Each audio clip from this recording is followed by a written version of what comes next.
You are about to cross into a world where fear is real. Real stories, unexplained phenomena, where the supernatural lurks in the shadows. From the portal of dread. I have been waiting for you.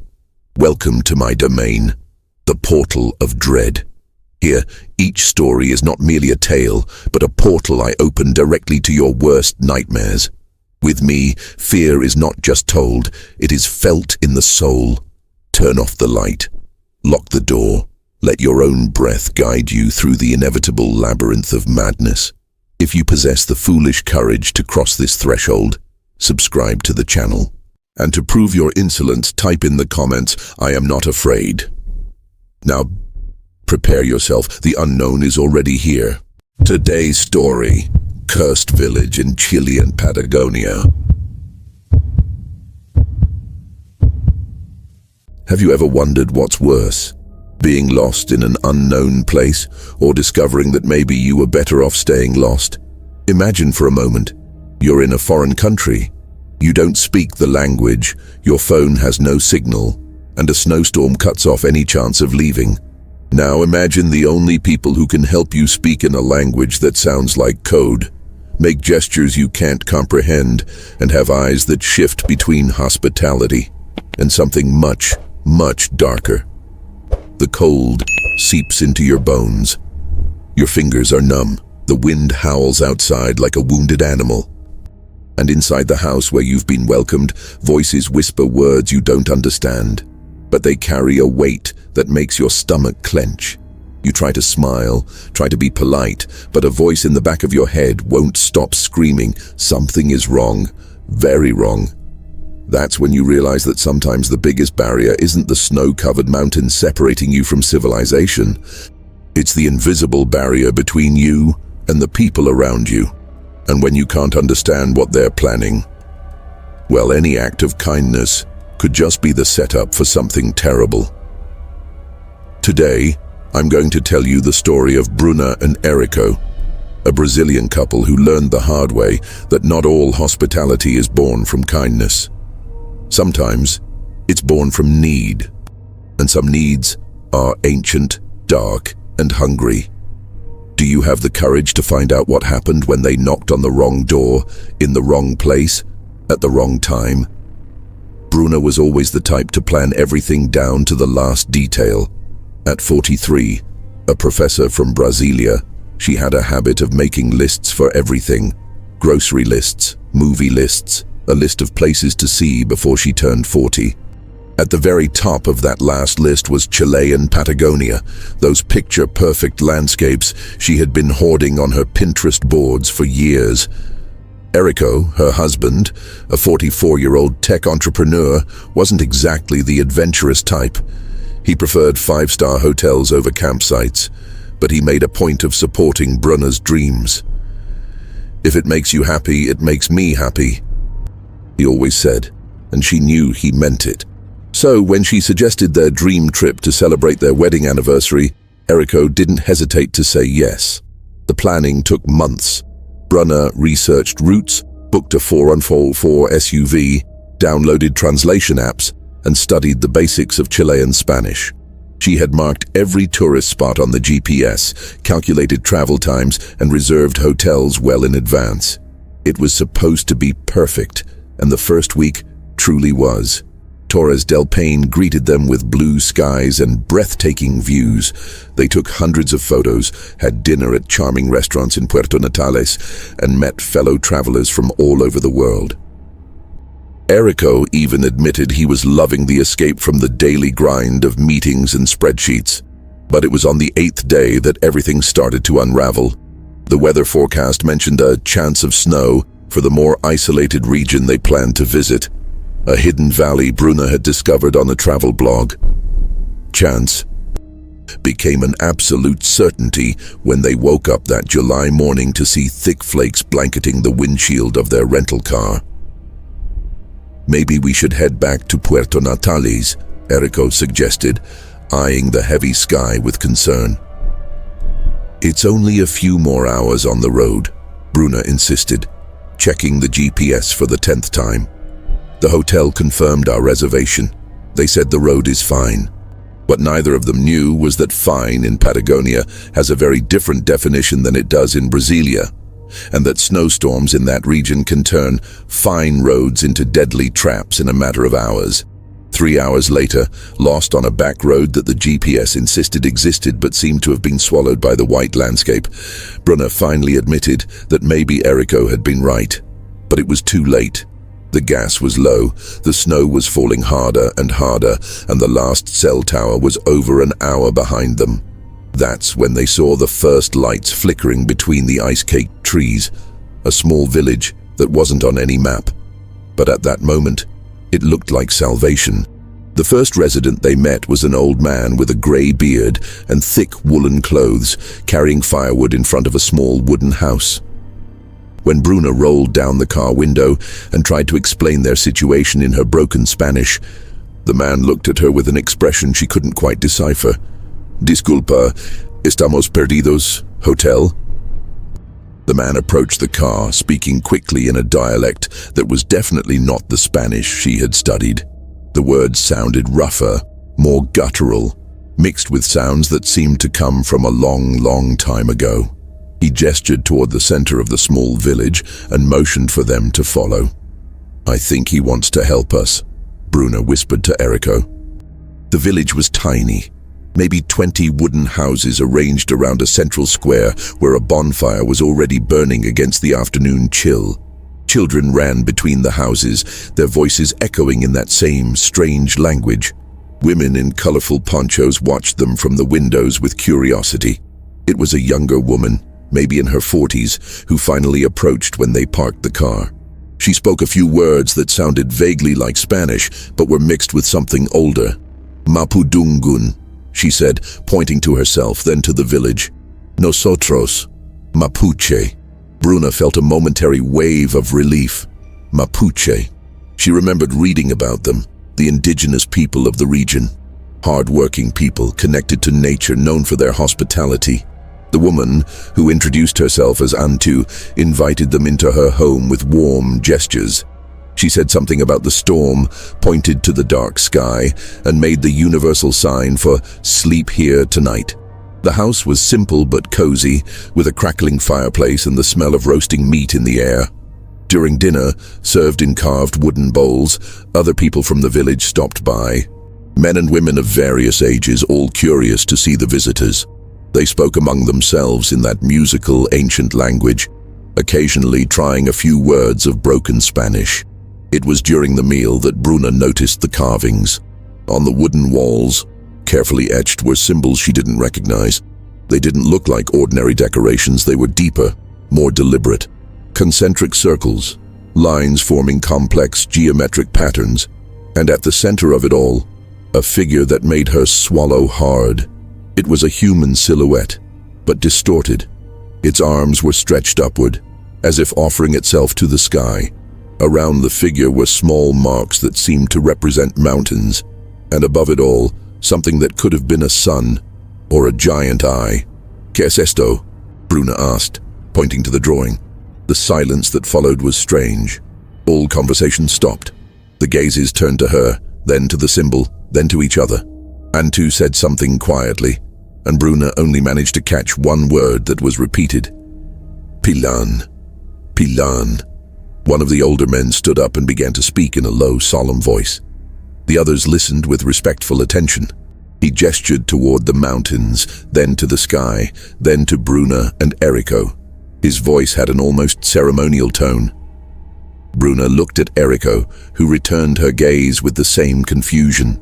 They were clearly in the middle of something important, something they didn't understand. Have you ever heard of this legend? That first night, Brunna and Érico were given a small room in the back of Antu's house.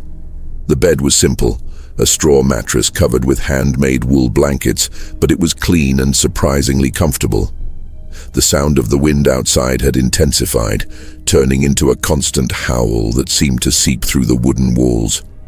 "At least we're safe and warm," Érico said, pulling Brunna close under the thick covers. Brunna agreed, but something was bothering her. During dinner, she had tried to use the translation app on her phone to better understand what the villagers were saying.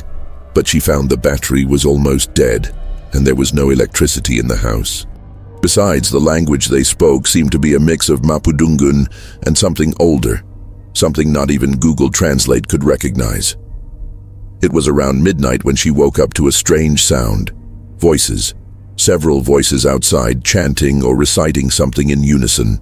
The sound was low, almost a collective whisper, but it had a hypnotic cadence that made the hair on her arms stand on end. Brunna gently nudged Érico. "Are you hearing that?" Érico mumbled something sleepy and rolled over. The voices continued for a few more minutes, then stopped completely, leaving only the sound of the wind. The next morning when they woke up, the storm had gotten worse. Snow covered the windows halfway up, and the sky was still heavy with dark clouds. Antu appeared with a simple breakfast, homemade bread, goat cheese and herbal tea, and tried to explain with gestures that they would have to stay at least one more day. When does it stop?" Brunna asked, pointing to the snow-covered window. Antu shook her head and said something that sounded like, "Dos, tres días." 3 days, maybe more. During the morning, Brunna decided to explore the village a bit. The residents were kind. They greeted her with nods and shy smiles, but she started noticing strange little things. Every house had symbols similar to the ones she'd seen on the wall of Antu's house. Some children would stop playing when she walked by, not out of fear, but as if they were observing. And then there were the stones. Small piles of stones arranged in specific patterns around the central square. Brunna counted. Always 7 stones, always the same height, always forming an imperfect circle. When she tried to take a picture of one of the piles with her phone, which still had a sliver of battery, a child appeared out of nowhere and shook his head vigorously, motioning for her to put the phone away. "Pequeno?" Brunna asked, but the child just repeated the negative gesture and ran off. That afternoon, more people came to visit. It wasn't unusual. Brunna figured visitors were rare around there. But there was something in the way they looked at her, as if they were evaluating something. An older man who seemed to be respected by everyone arrived last. He spoke at length with Antu, occasionally glancing toward Brunna and Érico.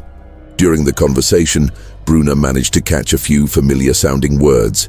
Extranjeros, foreigners, montaña, mountain, and that word she had heard the night before, Pillán. When the man left, Antu seemed different, more serious, more focused. She prepared dinner in silence, and when she served the food, Brunna noticed there was more than enough for 3 people.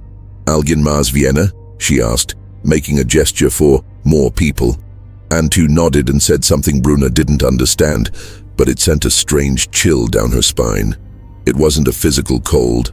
The house was warm from the fire. It was a cold that came from within, a primal feeling that something was approaching. They were waiting for someone, or for something. On the 3rd day, Brunna's frustration reached its breaking point. The storm was still going, but it had let up a bit. It was still snowing, but not with the intensity of the previous days. What really disturbed her was the growing feeling that she and Érico were being prepared for something. She decided to look for answers. While Érico was chatting with some of the village men about cars and mechanics, topics that transcended language barriers, Brunna approached Antu with her phone in hand. She had saved the battery for 2 days for this very moment. She pointed to the symbols on the wall and opened her translation app. She typed Pillán and showed the screen to Antu. The reaction was immediate. Antu glanced around to make sure no one was watching, then took Brunna's hands and spoke softly, almost in a whisper. Her words were a mix of Mapudungun and Spanish, but this time she seemed to be trying hard to be understood. Pillán, espíritu de montaña, very old, very powerful. Brunna jotted down the words on her phone and tried to ask more questions. Slowly, through gestures, drawings in the snow, and the Spanish words Antu knew, a story began to take shape. Pillán was an ancient entity that lived in the mountains. Not exactly a god, but something very old and powerful that controlled the weather, the avalanches, the earthquakes. When Pillán was angry, the winter would drag on, the storms would intensify, and the people of the region would suffer. How to make it happy? Brunna asked, trying to understand how to appease this entity. Antu hesitated. She looked around again, then drew something in the snow with a stick. A human figure, a mountain, and between them a wavy line that could represent smoke or a soul rising. Brunna's stomach tightened. Sacrificio? She asked, hoping she was wrong. Antu didn't answer directly, but her eyes confirmed what Brunna feared. Then she spoke a long sentence in Mapudungun, from which Brunna only caught a few words. Extranjeros, foreigners, regalo, gift. Pillán acepta, Pillán accepts. That afternoon, pretending she was just going for a walk around the village, Brunna decided to investigate further. She walked to the edge of the settlement, where the pine forest began. Among the trees, she found what she was looking for, a trail, partially covered by snow, but clearly used recently. She followed the trail for about 10 minutes until she reached a circular clearing. In the center was a stone structure that was definitely not natural. It looked like a primitive altar with stones arranged in concentric circles. Around it, hanging from tree branches, were offerings, small colorful fabrics, animal bones, objects she couldn't identify. And in the center of the altar, carved into the main stone, was the same symbol she had seen in Antu's house. The human figure with its arms raised, the mountains around it, the eye or sun, watching from above. But there was something else. Dark stains on the stone that looked old, but recurring, as if this altar was used regularly. Brunna was taking a picture of the structure when she heard footsteps in the snow behind her. She spun around to find 3 men from the village, including the elder who had spoken with Antu the day before. They didn't seem angry, but there was a seriousness in their faces that made her swallow hard. One of them said something in Mapudungun and gestured for her to accompany them back to the village. During the walk back, Brunna realized she was no longer being escorted as a curious guest. She was being watched. What's your theory on this? That night, everything changed. Brunna tried to tell Érico about her discovery, but she realized they were no longer alone. Antu lingered in the kitchen even after dinner, pretending to be busy with chores but clearly watching every word they exchanged. "We have to get out of here," Brunna whispered to Érico when they finally got a moment alone in their room. "The storm hasn't completely passed," he replied, but there was worry in his voice. "And even if it had, we don't have enough gas to make it to the main road. Érico, I found an altar in the woods with what looked like bloodstains. They're preparing us for something." Before Érico could answer, a soft knock on the door interrupted them.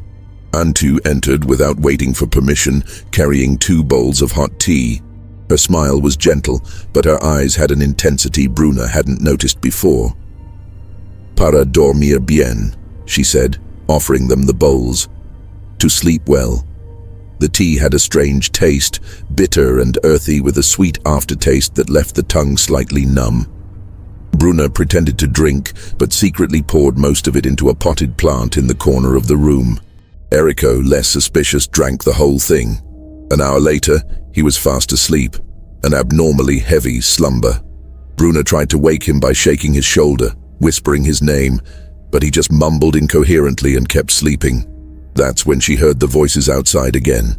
This time they were louder, more organized. A ritualistic chant that seemed to come from several directions at once. Brunna moved to the window and carefully pulled back the wool curtain. In the village's central square, a huge bonfire had been lit. Around it, all the villagers were gathered in a circle, wearing ceremonial clothes she hadn't seen before. Ponchos with complex geometric patterns, headdresses made of feathers and bones, carved wooden masks that partially covered their faces. In the center of the circle, near the fire, the village elder held something in his hands. It was hard to see clearly through the still falling snow, but it looked like a ritual object, perhaps a ceremonial blade or a carved staff. The chanting grew louder, and Brunna's blood ran cold when she realized that all their faces were turned toward the house where she and Érico were staying. They weren't guests anymore. They were the center of the ceremony. She tried again to wake Érico, but he was completely unconscious. The tea had been drugged. It probably contained local herbs with sedative properties, something the villagers knew well. She thought about running, but where to? The storm was still active. She didn't know the terrain. She didn't have the right clothes for the extreme cold, and she'd probably be found before she even reached the forest. That's when she heard the footsteps on the porch. Slow, deliberate steps, approaching the main door of the house. Brunna quickly blew out the candle lighting the room and hid behind the curtain, peeking through a crack in the wood. Antu appeared at the bedroom door, accompanied by two men she recognized from dinner. They were all wearing the ceremonial clothes and carrying torches. Antu said something quietly in Mapudungun, pointing to the bed where Érico slept soundly. One of the men approached Érico and lifted him easily, clearly experienced in handling sedated people. The other man looked around the room, searching for her. "¿Dónde está la mujer?" he asked in Spanish. "Where is the woman?" Brunna held her breath, pressing herself further against the wall behind the curtain. Her heart was pounding so hard she was sure they could hear it. Antu replied in Mapudungun and gestured toward the bathroom.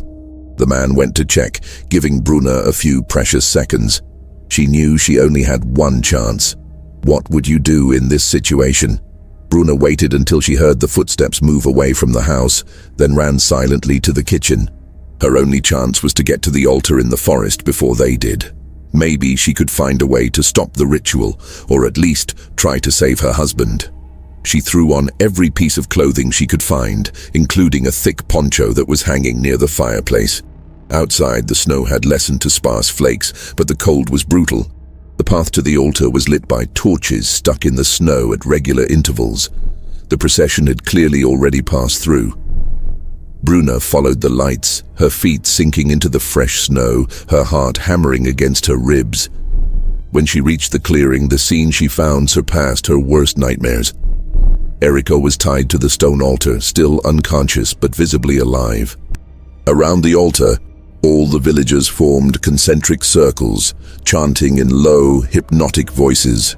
The torches cast dancing shadows that turned familiar faces into terrifying, ancient masks.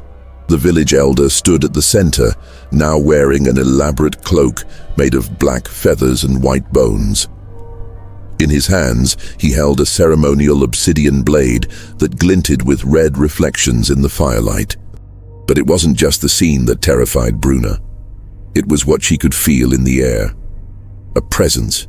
Something immense and ancient that seemed to be drawing near, as if the air itself was growing thicker. The wind had stopped completely. An unnatural silence that made every whisper of the chant echo like thunder. And then she saw it. On the mountains surrounding the clearing, a strange fog began to descend. It wasn't normal fog. It had a slightly greenish hue and moved against the wind, as if it had a life of its own. As it drew closer, Brunna could have sworn she saw shapes moving within it. Gigantic silhouettes. Shadows that didn't correspond to anything physical. Pillán was coming. The elder raised the blade above his head, and the chanting intensified. All the voices joined in a primal harmony that seemed to make the very earth vibrate under Brunna's feet. That's when she realized she had two choices. Run and leave Érico to die, or do the only thing that could save him. She ran into the center of the circle. "Stop!" she screamed, first in English, then trying in Spanish. "Paren!" The silence was immediate and absolute. All eyes turned to her. The elder lowered the blade, his expression a mixture of surprise and relief. Brunna struggled to find the Spanish words. "I offer myself. Me ofrezco. Leave him. Él no. He doesn't understand." Antu approached and spoke quickly with the elder in Mapudungun. Brunna didn't understand the conversation, but she saw the man's eyes turn to her with a new intensity. He said something that sounded like a question. Antu translated, "He asks if you understand what you are offering, if you truly choose to take his place." Brunna looked at Érico, still unconscious on the altar, then at the mountains where the unnatural fog continued its descent. "Yes." she said, her voice firmer than she felt. See. The elder nodded solemnly and gestured for two men to untie Érico and carry him away from the altar. But as Brunna stepped forward to take his place, the elder held her arm and shook his head. He spoke at length in Mapudungun, his voice now gentle, almost fatherly. Antu translated in pieces. He says that Pillán does not want your sacrifice. He says you have shown true courage, that you chose to protect instead of run. That is what Pillán wanted to see. The elder kept speaking, and Antu translated with tears in her eyes. The storm will stop. The mountain accepts you. You may leave tomorrow with our blessing. As the words were translated, the fog on the mountains began to dissipate. The wind returned softly, and for the first time in days, a few stars appeared between the clouds. The ritual wasn't about human sacrifice. It was about courage, about choosing to protect others even at personal risk. It was about proving that some outsiders deserved the mountain's protection, not its wrath. But Brunna only fully understood this when it was too late to prevent what happened next. Brunna and Érico left the next morning, as promised. The storm had completely stopped, leaving behind a crystal-clear blue sky that made the snowy landscape sparkle like diamonds. The car had enough gas. Antu explained that some of the village men had walked to the main road during the night to get fuel from a nearby gas station. Before they left, the elder approached the car. He spoke at length in Mapudungun, his words sounding like a blessing. Antu translated, "He says you are always welcome here, that the mountain will protect you on your travels, and that," she hesitated, "that you have the heart of a true warrior." Érico, still groggy from the effects of the sedative tea, didn't clearly remember the events of the previous night. To him, it had just been a strange, fragmented dream. Brunna decided not to tell him all the details, at least not right away. The drive back to Puerto Natales was quiet. Brunna kept checking the rearview mirror, but the road remained empty. It was just them, the white landscape, and the sun that had finally appeared after 4 days of storm. They arrived at their hotel 3 days later than planned. The manager, a friendly Chilean who spoke English, was relieved to see them. "Thank God, we were worried. The forecast said the storm in that region was the worst in 10 years. You were lucky to find shelter." "We really were," Brunna replied, but her words carried a weight the manager couldn't possibly understand. That night, in the comfort of their hotel room, Brunna finally told Érico everything. He listened in silence, sometimes in disbelief, sometimes with growing concern. "Do you really believe that was supernatural?" he asked when she finished. Brunna showed him the pictures she had taken with her phone, the only ones she managed to save before the battery died. The images of the altar, the symbols carved in the stone, the offerings hanging in the trees. "I know how it sounds," she said, "but you didn't feel that presence?